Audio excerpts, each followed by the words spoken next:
Halo, Guys, kami dari kelompok 5. Kami mau ke mana kita? lagi mini riset di Jalan Air Bersih. Tepatnya di Istana Permalim. Ikuti keseruan kami ya. Dadah.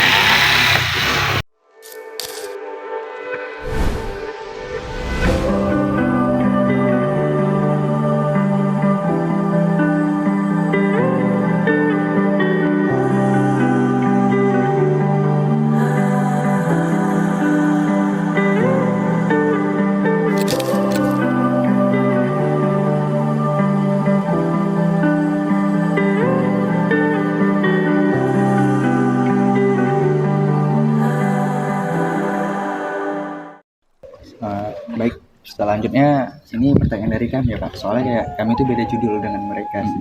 Gitu.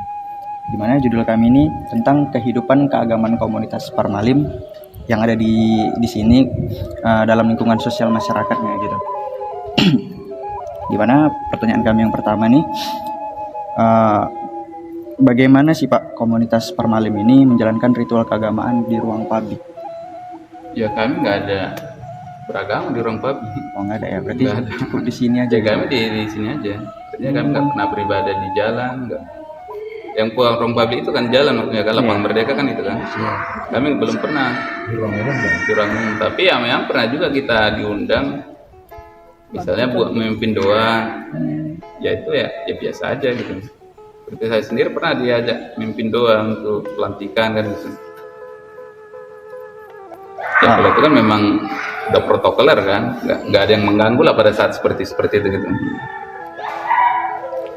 Yang selanjutnya ini Pak, apa tantangan sosial dan administratif yang Bapak alami gitu sebagai penghayat kepercayaan ini?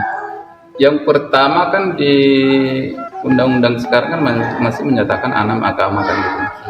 Pernah kita ada kendala pada saat mendaftar jadi mahasiswa itu. Kalau dulu waktu saya mendaftar mahasiswa itu ada pilihan lain-lain, ada kalanya tuh masih baru-baru masuk Konghucu itu nggak ada pilihan lain-lain gitu. Nah kemudian kita surati lain kan, surati apa namanya itu Kementerian Pendidikan gitu. Ini kenapa ini bro nggak ada lain-lain gitu. Nah, itulah tantangan. Kemudian kita pernah juga ada tantangan kendala misalnya kita mau buka tabungan di bank BNI nggak ada pilihan agama lain-lain gitu. Ya kadang di situ diselesaikan secara ini aja udahlah mau apa pencaitilah situ kan kita ada gitu. Itu yang belum kita surati BUMN yang gitu, Menteri BUMN gitu. Itulah hal-hal administrasi. Jadi itu memang nggak bisa diselesaikan di ini, nggak bisa diselesaikan di tingkat operator gitu, karena kan dia kebijakannya dari pusat sistem kan gitu.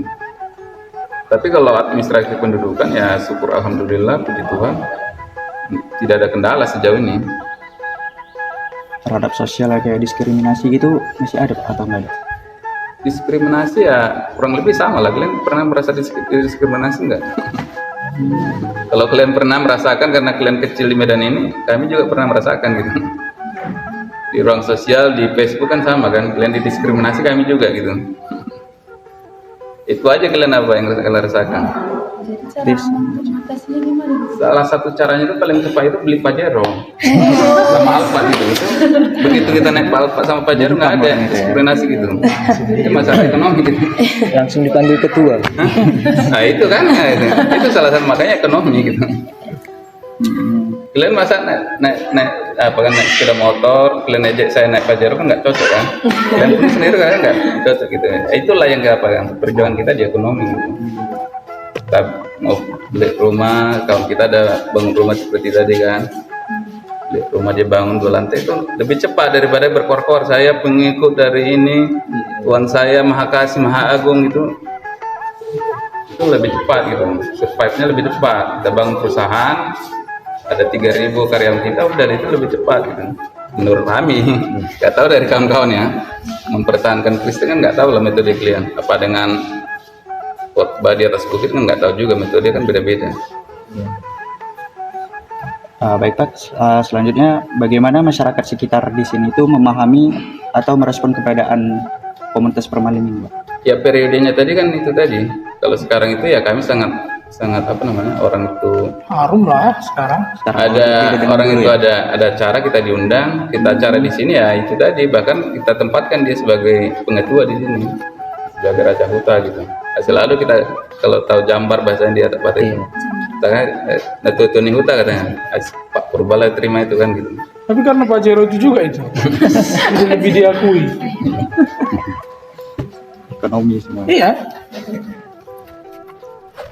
Ya Mas, lanjut Mas. Mungkin nih terakhir lah Pak dari kami. Oh, cepat kali. Ya, karena kami dikit, kami 5 aja Pak. Bagaimana komunitas Permalim ini menanamkan nilai Pancasila dan kemanusiaan dalam praktik budaya Permalim itu Pak? Ya memang salah satu apa Taurat kita itu ya itu sayang kepada sesama gitu ya. Jadi ada 3 pokok ajaran Permalim itu. Pertama itu sembah sujud kepada Tuhan yang mencipta, Tuhan pencipta langit dan bumi, hormat kepada raja dan sayang kepada sesama gitu. Nah, 3 itu ya bukan bagaimana lagi, memang keharusan, bukan kewajiban gitu. Dan agar bisa melaksanakan yang 3 ini kami disuruh lagi bekerja. Kalau lihat yang ini udah pensiun ini.